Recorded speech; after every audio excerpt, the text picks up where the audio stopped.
This case happened in broad daylight, not in the dark, not in secret, and not without the police already there. And that's what makes it so unsettling.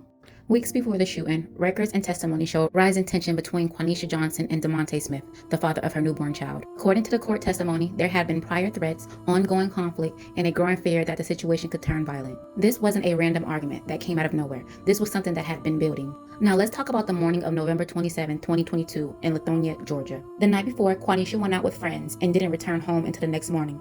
Smith had been caring for her children, and by the time she came back, he was angry, upset she had been gone all night and unreachable. The argument escalated fast. Fearing what might happen, Quaneesha called 911 and asked for a police escort to return home safely. Police arrived, and this part is very critical. They never left. While officers were still outside the home, Quaneesha and Smith argued in front of them. Voices were raised, tensions were high. According to testimony, threats had already been made earlier that day.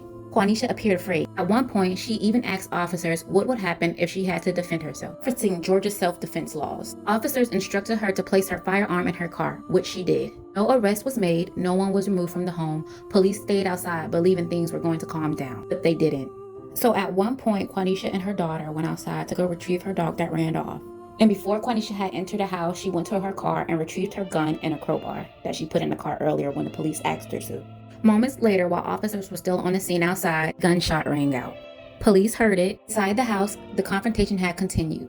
During the encounter, DeMonte Smith was struck in his head with a crowbar and then shot. Despite his injuries, Smith was able to walk outside where police were still standing. He told them he had been hit and shot and begged for help. He later died from his injuries. Quaneesha was arrested. At trial, prosecutors argued this was not self-defense, pointing to the fact that police were already present, Smith was unarmed, and he had reportedly requested a ride to leave the house. The defense team argued something very different. They pointed to the weeks of fear, the earlier threats, the 911 call for help, and the fact that police had been warned and were still there when everything fell apart. They argued Quaneesha believed she was in danger in that moment and acted out of fear. The jury ultimately acquitted her of murder, but convicted her of voluntary manslaughter along with additional charges. That's where the debate begins. Police were outside, she asked for help, warnings were made, and still someone lost their life. But here's the question people still can't agree on. If you fear for your life, call the police, and violence still happened while they're right outside, is it self-defense or murder?